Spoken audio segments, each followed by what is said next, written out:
자바에서 대형 의류업체를 운영하는 한인 부자가 $1,000만 상당의 관세 포탈과 탈세, 돈 세탁 혐의로 연방 대배심에 기소됐습니다.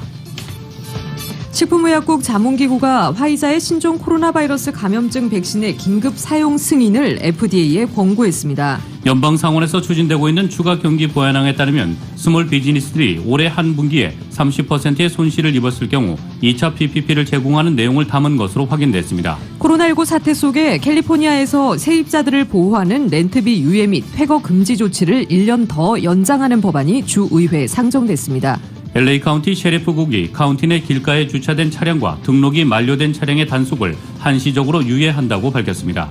코로나19 백신 접종이 시작되면서 안전성 우려와 함께 백신을 둘러싼 괴담 수준의 허위 정보가 확산하고 있습니다. 이에 전문가들은 괴담과 가짜뉴스가 확산하면 백신에 대한 신뢰도를 떨어뜨려 접종률이 낮아질 수 있다고 우려하고 있습니다. 공화당이 장악한 텍사스주에 의해 대선 결과 무효 소송을 당한 펜실베니아 등 4개 주가 해당 소송의 기각을 요청하는 변론서를 연방대법원에 제출했습니다. 대선 불복 소송에 직접 동참하겠다고 선언한 트럼프 대통령은 조 바이든 대통령 당선인의 승리가 불법이라면서 연방대법원이 부정선거를 바로잡을 수 있다고 주장했습니다. 숙박공유업체 에어비앤비가 기업 공개 첫날 시가총액 $1,016억 고지를 돌파했습니다. 뉴욕 증시에서 주요 지수는 미국의 재정부양책 협상 상황을 주시하며 등락한 끝에 혼조세로 마감했습니다. LA 지역 내일도 대체로 구름 낀 날씨 보입니다. LA 지역의 내일 낮 최고 기온 62도, 밤 최저 기온 46도입니다. 이상은 이 시간 주요 뉴스입니다.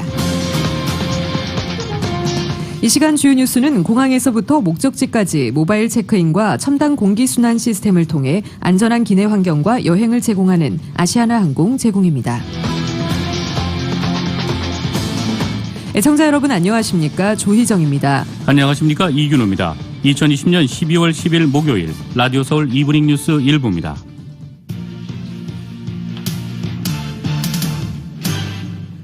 일부 첫 소식 전해드리겠습니다. 자바에서 대형 의류 업체를 운영하는 한인 부자가 $1,000만 상당의 관세 포탈과 탈세, 돈 세탁 혐의로 연방 대배심에 기소됐습니다.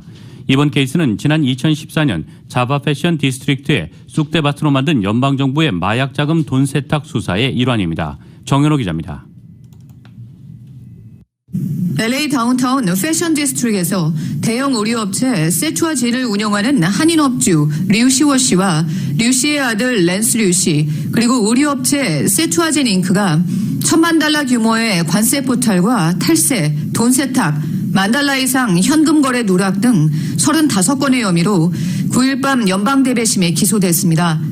라캐나다 플린트리지에 거주하는 67살의 류시오 씨는 자바의 의류업체 세투아진의 대표이며 함께 기소된 류씨의 아들 33살 난 랜스 류 씨는 세투아진의 중역으로 일하면서 GLLR 잉크라는 또 다른 회사를 운영하면서 세투아진과 함께 비즈니스를 해왔습니다.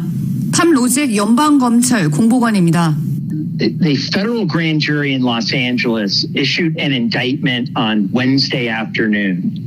The indictment names 3 defendants, Setoa-Jeans, which is the import-export company based in the fashion district, the company's owner, which is C.O. Rue, and Mr. Rue's son, Lance Rue. 연방 대배심은 소장에서 세투아진이 의류를 수입해 들여오면서 $1,000만 이상의 관세를 포탈했으며 일명 블랙마켓 패스 익스체인지로 불리는 수법으로 마약 판매로 벌어들인 자금을 돈 세탁하면서 $1,700만 상당의 현금 거래를 누락시켰다고 설명했습니다. 멕시코 내 수입업자가 미국에서 의류를 수입할 때 마약의 카르텔 조직이 미국 내에서 페소 브로커를 고용해 미국 내 마약 조직에 연락하게 하고 이들이 자바 시장 도매상에게 달러를 대납해주면 멕시코 수입업자들로부터 페소화를 넘겨받는 수법입니다. 소장에 따르면 류씨 부자는 중국 등지에서 미국으로 원단을 수입해 들어오면서 국경 세관보호국에 원단 가격을 낮춰 보고함으로써 관세를 포탈한 혐의입니다. 이 같은 수법으로 세관에 저가 보고한 액수는 $6,200만 달러에 이로 인해 포탈한 관세액은 $1,020만 달러에 달하는 것으로 드러났습니다. 이 같은 행각은 상당 부분 지난 2014년 자바 급습작전 이전에 이루어졌지만 관련 수사가 진행되는 동안인 지난 2018년부터 올해 7월까지도 수입 물품 가격을 저가 보고해 관세를 포탈해왔다고 소장은 전했습니다. 이들은 $10,000 이상 현금 거래 시 정부에 보고해야 하는 규정을 수없이 위반했으며 현금 거래를 숨김으로써 국세청에 세금 보고 시 총 $1,760만 달러에 달하는 회사 매출을 누락시킨 것으로 소장은 전했습니다. 류씨 부자 케이스는 지난 2014년 연방정부 차원에서 LA 다운타운 자바를 상대로 벌인 마약 자금 돈 세탁 수사의 일환입니다. 수사팀은 당시 LA 다운타운에 콘도를 급습해 $3,830만 달러 상당의 현금 뭉치를 발견해 압류한 바 있는데 이 현금 뭉치는 류씨 부자 케이스와 연루된 것으로 드러났습니다. 세투아진은 중국 등지에서 우류를 수입해 들여와 월마트 등 미주의 대형 매장에서 판매하는 것은 물론 멕시코와 중남미 지역으로 우류를 수출해 왔으며 자바 의류업계에서 잘 알려진 대형 업체입니다. 류씨 부자의 인정신문은 내년 2월 4일이 예정돼 있습니다. 만일 관련 혐의에 대해서 모두 유죄 확정을 받게 되면 류씨 부자는 최고 수십 년의 실형을 받을 수 있으며 세투아진은 최고 1억 달러의 벌금을 물을 수도 있습니다. 라디오 서울 뉴스 정현호입니다. LA 카운티 셰리프국이 한시적으로 카운티 직할지의 주차 단속을 유예합니다. 지난 8일 오렌지 카운티 보건당국이 가정용 코로나19 테스트 킷을 카운티 주민 전체에 확대하기로 했습니다. 가주를 비롯한 전국의 코로나 확산세가 지속되자 랭카스터시가 마스크를 착용하지 않는 주민들을 처벌하는 조례안을 마련했습니다. 로컬 소식 이은 기자입니다. LA 카운티 셰리프국이 한시적으로 카운티 직할지에 주차 단속을 유예합니다. 셰리프국의 이번 결정은 주정부 차원의 자택 대피령이 내려지면서 많은 주민들이 집안에 머무는 시간이 많아지고 따라서 길가에 주차 공간이 부족해지면서 이뤄진 것입니다. LA 카운티 셰리프국은 10일 카운티 직할지 내 길가에 주차된 차량과 등록이 만료된 차량의 단속을 한시적으로 유예한다고 밝혔습니다. 하지만 카운티 직할지의 주차 단속 유예 기간이 언제까지 이어질지는 밝히지는 않았습니다. 셰리프국은 그러나 레드존에 주차된 차량, 장애인 주차구역 혹은 소방 차선에 주차한 차량에 대한 단속은 계속될 것이라고 밝혔습니다. LA 카운티 직할지에는 라크라 센터와 몬트로스, 페사디나, 월럿, 로렌 하이츠, 마리나 델레이 등이 포함됩니다.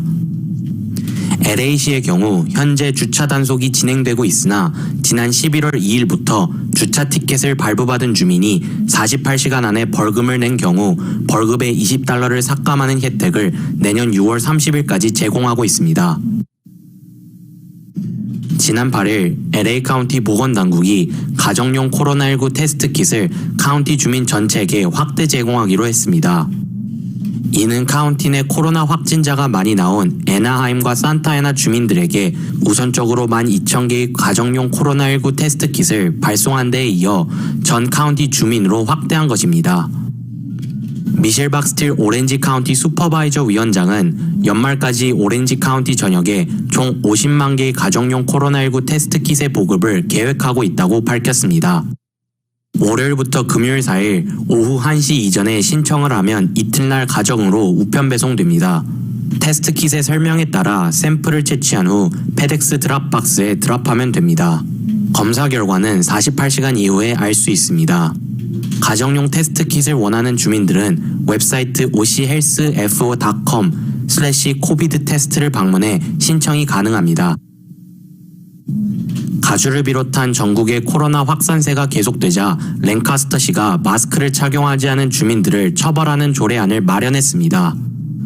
지난 8일 랭카스터시 의회는 마스크를 착용하지 않은 주민들을 경범죄로 처벌하는 법안을 통과시켜 시장 승인을 받은 후 즉각 시행에 들어갔습니다. 랭카스터시의 경우 팬데믹 이후 지난 4월 3일부터 주민들의 마스크 착용을 의무화했지만 이번에 마련된 새로운 법안에 따라 마스크를 착용하지 않은 주민들을 경범죄로 처벌한다는 것입니다. 조례안에 따르면 마스크 미착용 시 벌금 혹은 실형이 선고되는데 벌금은 $1,000 이하이며 최고 6개월 실형을 살 수 있습니다. 라디오 서울 뉴스 이은입니다. 코로나19 사태 속에 캘리포니아에서 세입자들을 보호하는 렌트비 유예 및 퇴거 금지 조치가 내년 1월 말 종료를 앞두고 있는 가운데 이 같은 테넌트 보호 규정 시행을 내년 말까지로 1년 가까이 더 연장하는 법안이 캘리포니아 주의회에 상정됐습니다. 그러나 팬데믹 사태 속에 테넌트들과 마찬가지로 대출 상환 등의 어려움을 겪고 있는 건물주들은 이 같은 법안에 소규모 건물주들을 지원하고 피해를 보전해 줄 수 있는 보완 내용이 제대로 없다며 반발하고 있어 논란이 되고 있습니다. 현재 캘리포니아에서는 지난 8월 주의회를 통과해 게빈 뉴섬 주지사가 서명한 렌트비 유예 및 퇴거 금지법이 시행되고 있는데 테넌트들이 렌트비의 최소 25%를 지불하는 한 내년 1월까지 퇴거 조치로부터 법적 보호를 받을 수 있도록 하는 내용입니다.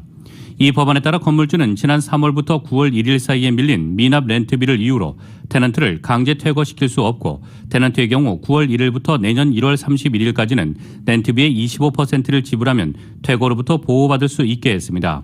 하지만 그 이후에는 임대료 전액을 지불해야 합니다. 이와 관련해 이번 주 새로 나온 법안은 이 같은 퇴거 유예 조치를 내년 12월 31일까지 총 11개월을 연장해 대량 퇴거 사태를 막는다는 것이 골자입니다. 이 법안을 상정한 데이빗 치우 주 하원 의원은 최근 전례 없이 코로나 바이러스가 급증하고 있는 가운데 테넌트들이 집을 유지하는 것은 지역사회 안전과 건강을 위해 매우 중요하다며 세입자 퇴거 보호 조치가 만료되면 대량 퇴거 사태는 물론 코로나19 감염 확산으로 이어질 수 있다고 말했습니다. 하지만 퇴거 유예 조치를 연장하려면 만료 전 주의회에 3분의 2의 투표로 통과되어야 하고 랜드로드들이 이미 새 법안에 대해 반발하고 있어 논란이 커지고 있습니다. 캘리포니아 아파트 소유주 협회는 퇴거 유예 조치를 연장하려면 소규모 랜드로드를 재정적인 지원안이 먼저 마련돼야 한다는 입장입니다. 연방 상원에서 추진되고 있는 초당적 추가 경기 부양안이 총 16주간의 주당 $300 연방 실업 지원금을 제공하고 직원 300명 이하 중소기업과 스몰 비즈니스들이 올해 한 분기에 30%의 손실을 입었을 경우 2차 PPP를 제공하는 등 구체적인 내용을 담은 것으로 오늘 확인됐습니다. 그러나 백악관은 지난 8일 연방의회에 주당 $300의 실업수당을 지급하지 않는 대신 전 국민 1인당 $600씩의 현금 지급 계획을 담은 $9,160억 규모의 2차 경기 부양 패키지를 제시하고 나서 연방의회의 부양안 협상에 미칠 영향이 주목됩니다. 총 $9,080억 2차 부양안을 추진하고 있는 연방상원의 중도파 민주 공화 양당 의원들은 이날 이 같은 내용의 법안 상세 내용을 공개했습니다.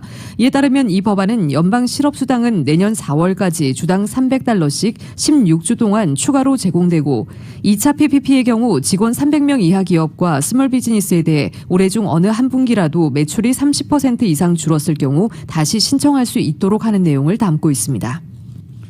코로나 팬데믹 사태로 재정 적자에 직면해 있는 LA시 정부가 대대적인 공무원 감원 작업에 착수했습니다.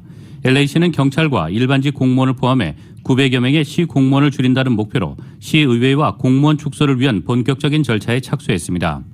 LA타임스에 따르면 시의회는 지난 8일 LA 경찰국과 시정부 내 일반직에서 공무원 일자리 843개를 없애기로 합의해 시 공무원 축소를 위해 첫 번째 절차에 돌입했습니다. 시의회는 당초 1,900개의 시 공무원 일자리를 없애는 대규모 구조조정을 구상했으나 경찰 노조 등 공무원들의 반발이 거세지자 당초 계획했던 구조조정 대상 공무원 직책은 일단 절반 수준으로 줄인 것으로 알려졌습니다. 감원 대상은 LAPD가 가장 많은 628명이며 나머지 대상은 일반직 공무원들입니다. 당초 LAPD에서는 1,679명을 감원한다는 계획이었으나 대폭 축소돼 경관 355명, 경찰 내 일반직 273명을 포함해 총 628명을 1차 감원 대상으로 선정했습니다. 한편 LA시 정부가 수백여 명에 달하는 공무원 구조 조정에 착수한 것은 코로나 팬데믹 사태로 재정 지출이 규모는 커진 반면 재정 수입은 급감했기 때문입니다. 현재 LA시의 적자 규모는 6억 7,500만 달러에 달하는 것으로 알려졌습니다. 앞으로 25세 이상 또는 대졸 학력 이상인 사람들만 경찰직과 교도관에 지원할 수 있도록 경관 지원 자격을 높이는 캘리포니아 주의회 법안이 상정됐습니다. 레지 존스 소이어 캘리포니아주 하원 의원은 경찰 공권력 남용 관련 사건들을 줄일 목적으로 이 같은 내용의 법안을 지난 7일 발의했습니다. 소이어 의원은 연령이나 학력이 높을수록 폭력을 행사할 확률이 적다는 주장을 바탕으로 이 같은 법안을 제출했습니다. 그가 소개한 자료에는 그동안 데이터를 기반으로 뇌발달 연구 결과를 분석한 결과 압박감이 심한 상황에서 고차원적인 결정을 내리는 능력을 갖춘 경관들에게만 근무할 수 있는 자격이 주어져야 한다라는 내용이 제시됐습니다. 이 법안은 사법당국 경관들은 위험한 상황에서 공공안전을 지키기 위해 몇 초 안에 올바른 판단을 내려야 하는데 아직 젊은 경관들은 이런 상황에서 제대로 된 결정을 내리는 것에 어려움을 겪을 수 있다고 부연했습니다. 현재 캘리포니아 주법에 따르면 경관이 되기 위한 자격 조건은 최소 18세 이상으로 고등학교 졸업장만 소지하고 있으면 됩니다. 시사 잡지 타임이 그룹 방탄소년단을 올해의 연예인으로 선정했습니다. 그래미상 수상에도 긍정적인 영향을 미칠 것이라는 관측이 나오고 있습니다. KBS의 보도입니다.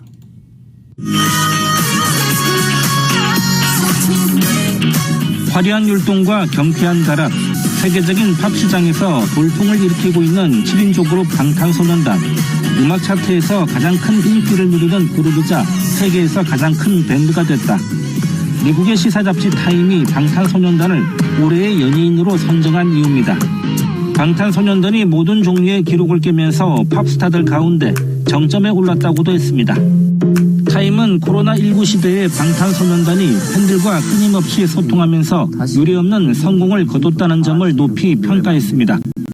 AP통신은 방탄소년단이 팬들과 함께 흑인 목숨도 소중하다는 운동을 지원하는 등 코로나 대유행 시기에 거대한 글로벌 존재감을 드러냈다고 평가했습니다. 방탄소년단은 타임과의 인터뷰에서 평소 사람들에게 긍정적 에너지를 줄 수 있는 아티스트가 되고 싶었다고 선정 소감을 밝혔습니다.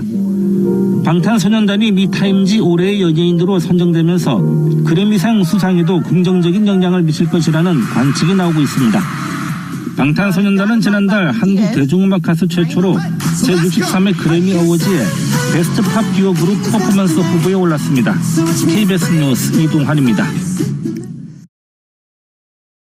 미국 소식 전해드리겠습니다. 식품의약국 자문기구인 백신 생물의약품자문위원회는 오늘 제약사 화이자의 신종 코로나 바이러스 감염증 백신의 긴급 사용 승인을 FDA에 권고했습니다. 이는 미국이 자국민을 대상으로 접종을 하기 위해 필요한 검증 절차를 사실상 완료한 것으로 평가돼 후속 절차와 백신 배송까지 마치면 조만간 접종이 개시될 것으로 예상되고 있습니다. 지금까지 코로나19 소굴이라는 불명예 속에 미국에서 1,555만 명의 확진자와 29만 2천 명가량의 사망자를 낸 전염병 대유행이 드디어 진화를 향한 단계로 접어들 분기점이 마련됐다는 평가가 나오고 있습니다. 자문위원회는 이날 화이자, 바이오엔테크가 신청한 코로나19 백신의 긴급 사용 승인 안건을 심의한 뒤 표결을 통해 승인 권고 결정을 내렸다고 AP통신이 보도했습니다. 이날 표결은 찬성 17명, 반대 4명, 기권 1명으로 결론났습니다. 자문위의 절대 다수는 화이자 백신의 알려진 효능이 16세 이상이 접종할 때 발생할 위험보다 더 크다는 점에 찬성표를 던진 것입니다. FDA가 자문위의 권고를 토대로 최종 승인 여부를 결정하는 일이 남았지만 그간 FDA의 태도로 볼 때 최대한 빠른 시일 내에 승인할 것이라는 관측이 지배적입니다. 한편 FDA 승인 결정이 이뤄지면 백신의 배포가 시작될 수 있지만 실제 접종을 하려면 질병통제예방센터 자문위원회 권고 결정이 추가로 있어야 합니다. CNN에 따르면 CDC의 권고를 위한 투표가 오는 13일 오후 이뤄질 것이라고 보도했습니다. 또한 오는 17일에는 제약사 모더나가 신청한 백신 긴급 사용 승인 안건을 심사하는 FDA 자문위 회의가 예정돼 있습니다. 이후에는 존슨앤존슨, 아스트라제네카가 개발한 백신의 심사도 이어질 전망입니다. 코로나19 백신의 승인이 임박한 가운데 미국의 코로나19 상황은 하루 사망자가 3,000명을 넘는 등 최대치를 기록하면서 여전히 암울한 상황에서 헤어나오지 못하고 있습니다. CNN은 2,900여 명의 희생자를 낸 911 테러 때보다도 더 많은 사람이 하루에 숨졌다고 보도했습니다. YTN의 보도입니다. 미국의 존스홉킨스 대학은 미국에서 코로나19에 감염돼 숨진 사람이 3,124명이었다고 집계했습니다. 코로나 사태 후 하루 사망자로는 최고치이자 처음으로 3,000명을 넘긴 것입니다. CNN은 9.11 테러로 숨진 사람보다 더 많은 사람이 희생됐다고 보도했습니다. 코로나19로 인한 입원 환자도 또다시 최고치를 기록했습니다. 같은 날 미국 전역의 코로나19 입원 환자 수는 10만 6천 명을 넘었습니다. 미 보건복지부가 배포한 자료 분석 결과 지난주 전국적으로 최소 200개 병원의 중환자실이 포화 상태에 도달한 것으로 나타났습니다. This morning we have over 70 patients that we're caring for that have COVID-19 disease within the Valleywise Health System between our behavioral health facilities as well as at the main medical center. 이에 따라 인디애나주는 오는 16일부터 내년 1월 3일까지 긴급하지 않은 수술은 연기하거나 일정을 조정하도록 했습니다. 중환자 급증 추세에 대비한 의료시설의 긴급 확충을 위한 움직임도 가속화되고 있습니다. We continue to expand our ICU capacity and we will continue to do so to meet the community need. We do expect the surge to continue. 이 같은 미국 내 신규 감염자의 가파른 확산세가 향후 하루 사망자가 더 늘어날 가능성을 높여주고 있는 가운데 전례 없는 보건 위기라는 우려의 목소리는 더욱 커지고 있습니다. YTN 박철원입니다. 영국을 필두로 코로나19 백신 접종이 시작되면서 안전성 우려와 함께 백신을 둘러싼 괴담 수준의 허위 정보가 확산되고 있습니다. 전문가들은 괴담과 가짜뉴스가 확산되면 백신에 대한 신뢰도를 떨어뜨려 접종률이 낮아질 수 있다고 우려하고 있습니다. YTN의 보도입니다. 지난 8일 영국에서 90살의 마거릿 키넌 할머니가 화이자 백신을 처음 맞았습니다. 하지만 접종 몇 시간 뒤 SNS에는 터무니없는 가짜뉴스가 퍼졌습니다. 키넌 할머니는 대역 배우며 실제로는 존재하지 않는 사람이라는 겁니다. 영국 언론은 이 트윗이 불과 몇 시간 만에 400번 넘게 리트윗됐다고 전했습니다. 하루 만에 잠재적으로 47만여 명에게 노출된 것으로 추정됩니다. 같은 내용으로 페이스북에 올라온 글은 289회 공유되고 180건이 넘는 댓글이 달렸습니다. 이 밖에도 백신과 관련된 허위 정보와 가짜뉴스는 넘쳐나고 있습니다. 빌 게이츠가 백신 접종을 통해 몸에 마이크로칩을 심고 있다는 음모론도 다시 확산하고 있습니다. 백신이 DNA에 변화를 준다. 백신에 태아의 세포 조직이 들어있다는 괴담도 떠돌고 있다고 BBC 방송은 전했습니다. 물론 이 괴담들은 모두 사실이 아닙니다. 전문가들은 이 같은 허위 정보가 사회에 큰 해악을 끼칠 수 있다고 우려하고 있습니다. 백신에 대한 신뢰를 떨어뜨려 접종률을 낮추고 결국 면역 형성에도 차질을 줄 수 있기 때문입니다. 상황이 심각해지자 SNS 업체들은 괴담과 가짜뉴스에 대한 대응에 나섰습니다. 페이스북과 인스타그램은 전문가들에 의해서 사실이 아니라고 밝혀진 백신 관련 거짓 주장과 음모론을 삭제해 나갈 것이라고 밝혔습니다. 세계에서 처음으로 화이자 백신 접종을 시작한 영국은 정보부대까지 동원해 허위 정보에 대한 추적에 들어갔습니다. YTN 김영근입니다. 미 국무부가 보건당국의 신종 코로나 바이러스 감염증 권고를 무시하고 지난 8일 200명의 외교사절단 등을 초청해 연말 파티를 열었습니다. 2명의 당국자를 인용한 보도에 따르면 이 파티는 대통령 영빈관인 블레어 하우스에서 열렸습니다. 파티 일정에는 블레어 하우스 맞은편에 있는 백악관의 연말 장식품을 둘러보는 행사도 포함됐습니다. 미국 주재 각국 외교관과 가족, 국무부 직원이 참석했으며 이들 가운데 130명 정도가 외교사절단과 가족이었습니다. 이수혁 주미대사 도 참석한 것으로 전해졌습니다. MBC 뉴스는 주요 7개국의 외교사절은 참석하지 않았다고 보도했습니다. 행사장에는 음료를 마실 수 있는 바 2곳이 설치됐고 음료를 마시기 위해 마스크를 벗는 참석자들도 있었습니다. 이 과정에서 참석자가 한 곳에 모이기도 했습니다. 특히 워싱턴 포스트는 국무부가 블레어 하우스에서 코로나19 확진자가 발생했다는 보건당국의 이메일을 행사 전날 받았다고 지적했습니다. 확진자가 머물렀던 1층, 2층, 4층 공간은 질병통제예방센터 지침에 따라 방역 조치됐습니다. 미국 외교협회와 외교관 노조는 이번 행사를 비판하며 국무부가 전 세계 미국 외교공관에 올해엔 온라인으로만 연말 행사를 할 것을 지시했다는 점을 함께 지적했습니다. 공화당이 장악한 텍사스주에 의해 대선 결과 무효 소송을 당한 펜실베니아 등 4개 주가 해당 소송이 주의 독립성을 해치고 있다고 강하게 비판하며 기각을 요청하는 변론서를 연방 대법원에 제출했습니다. 텍사스주는 지난 8일 펜실베니아, 조지아, 위스콘신, 미시간 등 조 바이든 대통령 당선인이 이긴 4개 주 대선 결과를 무효로 해달라는 소송을 대법원에 냈습니다. 펜실베니아주 조지 샤피로 법무장관은 이날 대법원에 제출한 변론서에서 텍사스주 소송은 법적으로 용납이 안 되기에 변명의 여지가 없고 헌법에 따른 민주주의 원칙에 대한 모욕이라고 비난했습니다. 텍사스는 대법원 소송에서 이들 4개 주가 신종 코로나 바이러스 감염증 대유행 상황을 이용해 투표 절차를 위헌적으로 변경하고 우편 투표 숫자를 늘렸다면서 이들 주 선거인단 투표를 연기해야 한다고 주장했습니다. 트럼프 대통령도 전날 대법원에 낸 자료에서 4개의 주가 코로나19 사태를 구실로 주법을 무시했다고 주장하면서 텍사스가 낸 소송을 원고로 참여하게 해달라고 요청했습니다. 이 소송에는 공화당이 주도하는 17개 주도 동참했습니다. 연방 대법원이 언제 이 소송에 대한 결론을 내릴지는 불분명합니다. 이 대법원은 지난 8일 트럼프 대통령의 측근인 마이크 켈리 하원 의원 등 공화당 의원들이 제기한 펜실베니아 우편투표 무효 신청을 기각하는 약식 명령을 내린 바 있습니다. CNN에 따르면 비록 50개 주 모두 선거 결과를 인증했고 연방대법원이 선거 결과를 차단해달라는 펜실베니아 공화당 의원들의 요구를 기각했지만 연방대법관들은 트럼프와 17개 공화당 장악주가 지지하는 텍사스 소송과 씨름하고 있다고 전하고 있습니다. 대선 불복 소송에 직접 동참하겠다고 선언한 도널드 트럼프 대통령이 오늘 조 바이든 대통령 당선인의 승리가 불법이라면서 연방대법원이 부정선거를 바로잡을 수 있다고 주장했습니다. 선거 결과 뒤집기 시도에 대한 직접 개입을 공식화한 그가 보수 우위 지형의 연방대법원에 대선 결과를 바꾸는 판단을 내리라고 사실상 촉구한 것입니다.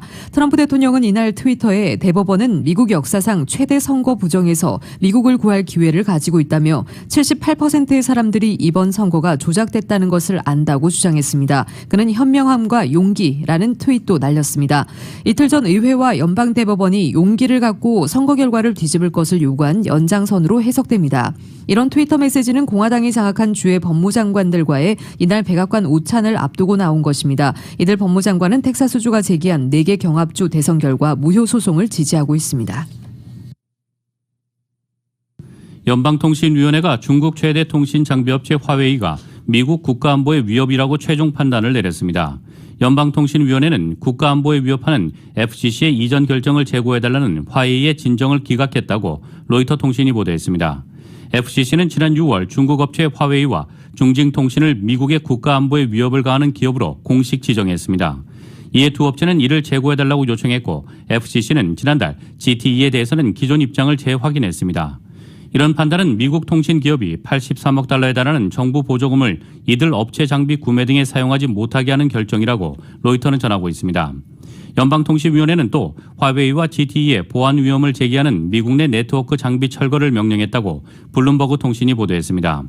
FCC는 조만간 금지 장비 목록을 수립해 의회가 약 16억 달러의 예산을 할당하면 장비 교체에 드는 비용을 보상하는 프로그램을 시작할 것이라고 밝혔습니다.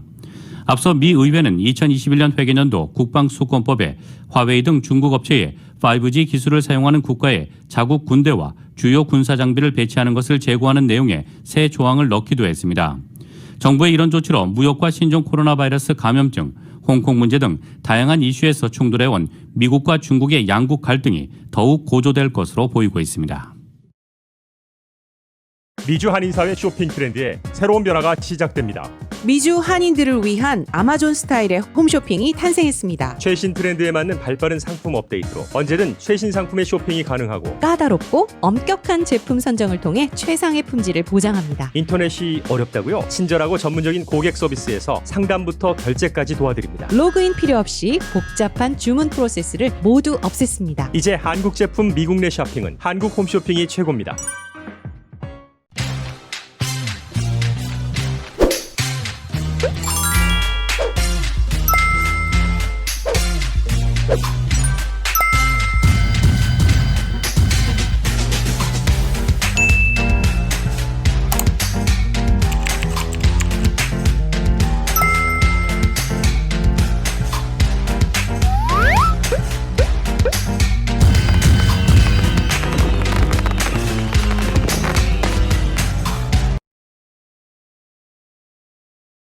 한국 소식 전해드리겠습니다. 가까스로 열린 징계위원회는 본격적인 심의 시작 전부터 순탄치 않았습니다. 윤석열 총장 측이 징계위원 5명 가운데 무려 4명에 대해 기피 신청을 했지만 징계위원회는 전부 기각했고 절차 하자 주장도 거부하는 등 치열한 신경전이 벌어졌습니다. YTN의 보도입니다. 징계위원회 가운데 추미애 장관이 지명하는 검사위원 2명은 예상대로 심재철 법무부 검찰국장과 신성식 대검 반부패 강력부장이었습니다. 외부위원은 1명이 직전에 사의를 표명하고 다른 1명은 불출석하면서 결국 3명을 모두 채우지 못했습니다. 기존 외부위원 가운데 안진 전남대 로스쿨 교수만 출석했고 법무부 검찰 과거사위원회에 몸담았던 정한중 한국외대 로스쿨 교수가 새롭게 위원으로 위촉돼 위원장직을 대리했습니다. 가까스로 구성을 마치고 시작한 징계위원회 회의는 시작부터 치열한 신경전이 벌어졌습니다. 윤석열 총장 측은 위원 명단이 공개되지 않았고 감찰 기록도 제대로 보지 못했다며 기일 변경을 요청했습니다. 그러나 징계위는 곧바로 위원 기피 신청을 준비하도록 시간을 주고 기록은 언제든지 열람과 메모할 수 있도록 하겠다며 윤 총장 측 주장을 모두 받아들이지 않았습니다. 추 장관이 기일 지정에 관여해 절차상 하자가 있다는 주장도 문제 없다며 기각했습니다. 윤 총장 측은 곧바로 출석한 위원 5명 가운데 신성식 대검 반부패 강력부장을 제외하고 나머지 4명을 무더기로 기피 신청했습니다. 공정성이 의심된다는 등의 이유였는데 징계위는 윤 총장 측이 기피 신청권을 남용하고 있다는 취지로 이마저도 기각했습니다. 다만 심재철 법무부 검찰국장은 스스로 회피 신청을 해 심의에서 빠졌습니다. 하지만 윤 총장 측은 심재철 국장이 다른 사람의 기피 의결 과정에도 참여해선 안 됐다며 거듭 문제를 제기했습니다. 기피 절차 전체에 참여한 다음에 마지막으로 자기 자신에 대한 기피 사유가 있다는 자기 자신에 대한 기피에 대한 심의 결정이 있기 전에 회피하면은 절차적으로 이건 부적합하다. 징계위원회 소집 전부터 위원 명단과 감찰 기록 등을 놓고 벌인 치열한 수싸움은 심의에서도 고스란히 이어졌습니다. 특히 양측의 신경전은 앞으로의 법정 다툼을 대비한 포석이란 분석이 많은 만큼 절차를 둘러싼 공방은 향후 소송전에서도 다시 쟁점으로 떠오를 것으로 보입니다. YTN 강희경입니다. 윤석열 총장에 대한 징계심의위원회가 첫날 결론을 내리지 못하면서 다음 기일은 15일로 잡혔습니다. 윤 총장 측 증인 신청이 대부분 받아들여지면서 무려 8명에 대한 증인 신문이 진행될 예정인데 최종 결론이 나오기까지 시간이 더 필요하다는 관측도 나오고 있습니다. YTN의 보도입니다. 애초 윤석열 총장 측이 징계위원회에 신청한 증인은 모두 8명입니다. 이 가운데 성명불상 감찰 관계자로 지목된 1명을 제외하곤 나머지 7명이 모두 받아들여졌습니다. 특히 징계위는 직권으로 심재철 법무부 검찰국장도 증인으로 채택하면서 징계위 증언대에 설 증인 수는 8명이 됐습니다. 절차를 잘 보장해가지고 방어권 지장이 없도록 이렇게 심의하고. 다만 법정 증인과 달리 징계위 증인은 법적으로 출석을 강제할 방법은 없어 증인신문 성사 여부는 본인들에게 달려 있습니다.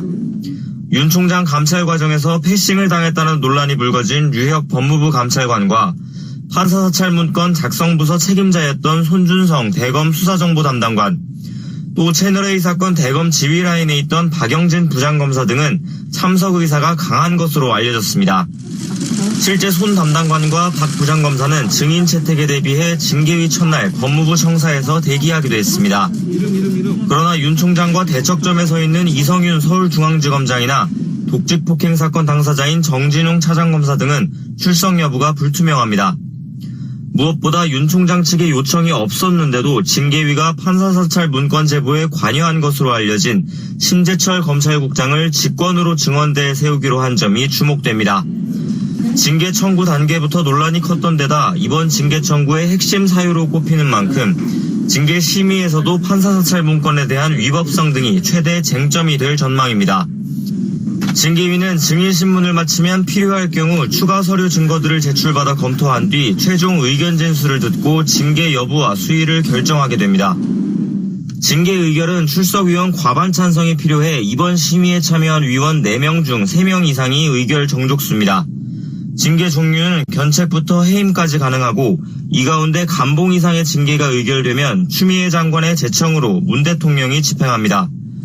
징계위원회가 징계 결정서를 작성해 문 대통령과 윤 총장, 추 장관에게 각각 송달하는 것으로 심의를 마치게 됩니다. 징계위는 오는 15일 회의를 속행해 의결까지 마친다는 계획이지만 증인 수가 많아 한두 차례 더 추가 기일이 필요할 수 있다는 관측도 나오고 있습니다. YTN 나혜인입니다. 라임자산 운영 측으로부터 2억여 원을 받고 우리은행 측에 로비했다는 혐의를 받는 윤갑근 전 대구 고검장이 결국 구속됐습니다. 법원은 윤 전 고검장이 도망가거나 증거를 없앨 염려가 있다고 판단하고 있습니다. YTN의 보도입니다. 김봉현 전 회장의 폭로 뒤 50여일 만에 구속영장 심사를 위해 법원에 출석한 윤갑근 전 대구고검장. 로비 혐의를 인정하냐는 취재진 질문에 정상적인 법률 사무였다고 반박했습니다. 정상적인 법률 자문계약을 체계로 자문유받은 거고 변호사로서 정상적인 법률 사무를 처리했을 뿐입니다. 하지만 재판부의 판단은 달랐습니다. 종일 이어진 심사 뒤 새벽 3시가 넘어 도망과 증거인멸 염려가 있다며 구속영장을 발부했습니다. 윤 전 고검장의 혐의는 알선수재. 검찰은 윤 전 고검장이 라임 측으로부터 2억여 원을 받은 뒤 우리은행 관계자를 만나 라임펀드 재판매를 요청한 것으로 보고 있습니다. 지난해 4월 라임펀드 판매사인 우리은행이 판매를 중단하자 라임 측에게 돈을 받은 윤정구 검장이 은행을 상대로 재판매를 요구했다는 겁니다. 윤정구 검장의 이 같은 의혹은 김봉현 전 스타모빌리티 회장을 통해 알려졌습니다. 김 전 회장은 지난 10월 공개한 옥중 입장문에서 야당 유력 정치인에게 라임 구명을 위해 수억 원을 지급했고 실제 로비가 이뤄졌다고 주장했습니다. 이에 대해 윤정구 검장은 라임 자금이 들어간 회사 중 자문을 맡았던 곳이 있었을 뿐 로비와는 무관하고 김 전 회장과도 모르는 사이라며 혐의를 부인해왔습니다. 김봉현 회장 의혹 제기했는데 보신 적도 없는 사람인 거 맞나요? 네, 맞습니다. 나중에 설명드리겠습니다. 김봉현 회장 전혀 본 적도 없고 모릅니다. 우리금융그룹 압수수색에 이어 윤정구 검장 신병까지 확보한 검찰은 라임로비 관계자들에 대한 소환 조사에도 속도를 낼 것으로 보입니다. YTN 이슬입니다. 헬스 에브리데이. 체중 감량에는 어떤 다이어트가 가장 효과적일까요? 체질에 따라 다르겠지만 과학자들 사이에도 논란이 분분합니다. 그러나 환갑이 넘었다면 탄수화물 비중은 줄이고 지방 함량은 높이는 이른바 저탄고지 다이어트를 실천하는 게 현명하다는 연구 결과가 나왔습니다. 실험 결과 한 그룹은 탄수화물 55%, 단백질 25, 지방 20%로 구성된 식사를 하고 다른 한 그룹은 탄수화물 10, 단백질 25, 지방 65%로 구성된 저탄고지 식사를 하도록 했습니다. 엘라바마 대학교 연구진에 의한 연구 실험 결과입니다. 두 그룹 모두 과일, 섬유질이 풍부한 곡물, 잎채소 등을 통해 탄수화물을 섭취했습니다. 단백질 공급원은 계란이나 생선, 돼지고기, 닭고기 등이었고 지방 공급원은 올리브 오일, 너트 버터, 치즈, 코코넛 밀크, 아보카도 등이었습니다. 8주가 지나자 저탄고지 그룹의 내장 지방이 대조군에 비해 확연히 줄어든 사실을 확인할 수 있었습니다. 인슐린 저항성이 떨어졌으며 콜레스테롤 수치 또한 개선됐습니다. 연구진은 이런 변화들이 뇌졸중이나 당뇨병, 심장병에 걸릴 위험을 낮춘다면서 저탄고지 다이어트는 비만한 노인에게 체중 감량뿐 아니라 다양한 건강상 이득을 가져다 줄 것이라고 강조했습니다. 미주 한인사회 쇼핑 트렌드에 새로운 변화가 시작됩니다. 미주 한인들을 위한 아마존 스타일의 홈쇼핑이 탄생했습니다. 최신 트렌드에 맞는 발빠른 상품 업데이트로 언제든 최신 상품의 쇼핑이 가능하고 까다롭고 엄격한 제품 선정을 통해 최상의 품질을 보장합니다. 인터넷이 어렵다고요? 친절하고 전문적인 고객 서비스에서 상담부터 결제까지 도와드립니다. 로그인 필요 없이 복잡한 주문 프로세스를 모두 없앴습니다. 이제 한국 제품 미국 내 쇼핑은 한국 홈쇼핑이 최고입니다.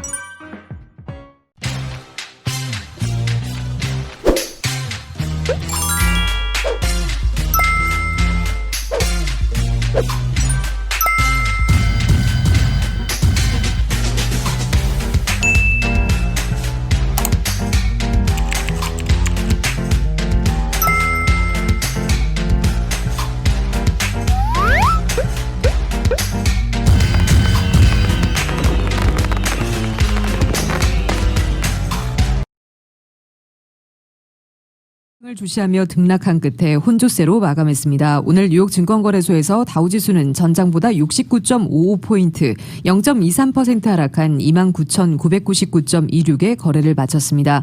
S&P 500지수는 전장보다 4.72포인트, 0.13% 내린 3,668.10의 장을 마쳤지만 기술주 중심의 나스닥 지수는 66.85포인트, 0.54% 상승한 12,405.81의 장을 마감했습니다. 장 초반에는 증시가 불안했습니다. 주요 지수는 장 초반 이후 부양책 협상 관련 소식에 따라 상승세로 돌아서기도 하는 등 변동성 장세를 나타냈습니다. 이날 업종별로는 유가 상승에 힘입어 에너지가 2.93% 오르며 장을 지지했습니다.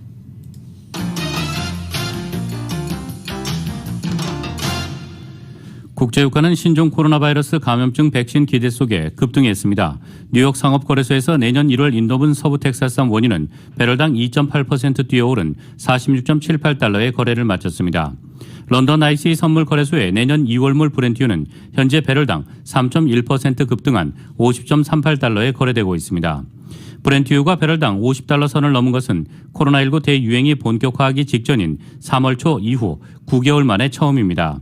코로나19 백신이 세계 각국에서 속속 긴급 사용 승인을 받으면서 내년 수요 회복 가능성을 높인 것이 유가 급등의 배경으로 꼽히고 있습니다. 코로나19 사태가 가장 심각한 미국에서도 식품의약국이 화이자 백신의 긴급 사용 여부를 검토하기 위한 자문위원회 회의가 열려 곧 승인 결정이 내려질 것으로 기대되고 있습니다. 국제 금값은 약 보합세를 보였습니다. 뉴욕 상품거래소에서 내년 2월 인더분 금은 온스당 0.1% 내린 1837.40달러의 장을 마감했습니다. 미국 노동부는 11월 소비자 물가지수 CPI가 전월보다 0.2% 올랐다고 오늘 밝혔습니다. 지난 6월부터 넉 달 연속 올랐던 미소비자 물가는 10월에는 변동이 없었다가 2달 만에 재상승한 것입니다.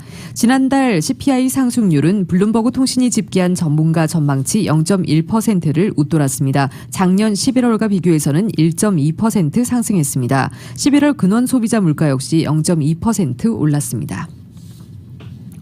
숙박 공유업체 에어비앤비가 기업 공개 첫날 시가총액 1,016억 달러를 돌파했습니다.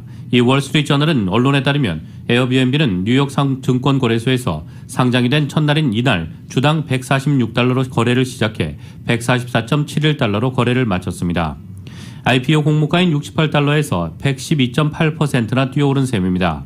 뉴욕타임스는 시초가인 146달러를 기준으로 에어비앤비의 시총은 1,016억 달러를 기록했다고 전하고 있습니다. 세계 최대 온라인 여행사인 익스페디아와 글로벌 호텔 체인 메리어트 인터내셔널의 시총을 합친 것보다 큰 액수입니다. 에어비앤비는 신종 코로나 바이러스 감염증으로 인한 여행 수요 격감 탓에 한때 공모 금액이 180억 달러에 그칠 것이라는 전망도 제기됐습니다. 그러나 전체 직원의 4분의 1에 가까운 1,900명을 정리 해고하는 등 비용 절감에 나섰고 거주 지역에서 가까운 곳으로 여행하려는 소비자의 수요에 발빠르게 대응하는 데 성공하면서 투자자의 관심을 되살렸습니다. 전날 미국 1위 배달앱인 도어대시도 상장 첫날 주가가 86%나 급등해 시총이 600억 달러를 넘어섰습니다. 도어대시의 주가는 거래 이틀째인 이날 1.85% 하락했습니다.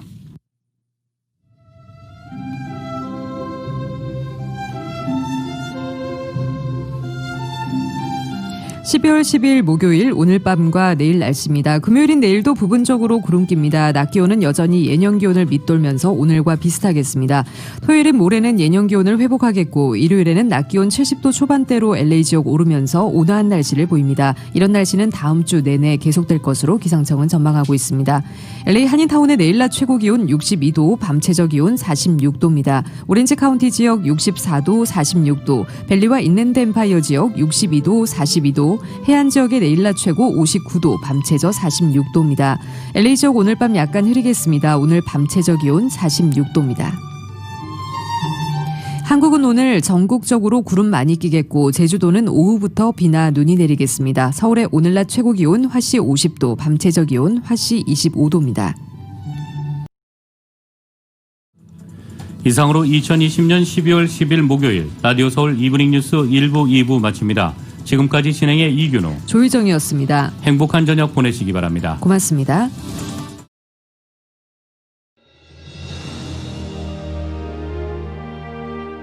한인 커뮤니티의 소중한 친구이자 생활의 동반자 라디오 서울이 개국 28주년을 맞았습니다.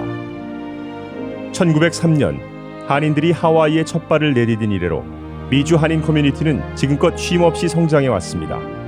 부딪히고 좌절하고 힘겨울 때 우리에게 가장 큰 힘이 되어준 것은 서로를 향한 격려와 응원이었습니다. 한인 커뮤니티와 더불어 성장한 라디오 서울. 라디오 서울의 28년은 우리의 이민 역사와 맥을 같이 합니다. 세상의 모든 이야기를 담으려는 라디오 서울 방송은 우리가 함께 만드는 우리의 이야기입니다. 사람과 사람을 이어주는 라디오 서울 1650. 청취자와의 소통만으로 기뻤던 1992년. 그리고 28년이 지난 지금 라디오 서울은 멀티미디어 그룹으로 거듭났습니다. 1992년 첫 방송을 시작한 이후 FM 라디오, 모바일 서비스를 거쳐 보는 라디오, 라디오 서울 TV, 라디오 서울 유튜브, 한국 TV 채널, 한국 홈쇼핑 등 시대의 변화와 애청자의 요구에 부합하는 미래지향적인 라디오 서비스로 만들어가고 있습니다. 특히 코로나19 바이러스가 가져온 세계적인 팬데믹은 우리의 삶의 방식을 바꿨으며 다가올 미래에는 더욱 진화된 방송이 요구될 것입니다. 이에 라디오 서울 방송은 다가올 새로운 시대를 대비하여 N스크린 멀티 디바이스 방송으로 다시 태어났습니다. 때와 장소를 불문하고 어떠한 기기로도 듣고 볼 수 있는 방송이 라디오 서울이 추구하는 N스크린 멀티 디바이스 방송입니다. 24시간 늘 깨어있는 방송, 눈과 귀가 함께하는 방송, AM 1650, FM 106.3 라디오 서울 방송. 미국 내 다양한 이슈를 생생하게 전달하는 강혜신의 오늘의 미국. 기분 좋은 아침, 반짝이는 하루를 선사하는 이영돈 선우의 좋은 아침, 좋은 하루. 나른한 오후 활력을 전하는 싱글벙글쇼와 라디오 콘서트. 빠르고 정확한 뉴스, 지구촌 소식을 실시간 전하는 모닝뉴스와 이브닝 뉴스. 한국TV와 유튜브로 이원 방송하는 조희정의 한국 홈쇼핑 리뷰. 라디오 서울은 당신의 또 다른 가족입니다. 사람과 사람을 이어주는 방송, 들으면 행복해지는 라디오 서울. 지금까지의 28년이란 밑거름을 통해 앞으로 희망이 이루어지는 아름다운 세상을 만들어 가겠습니다.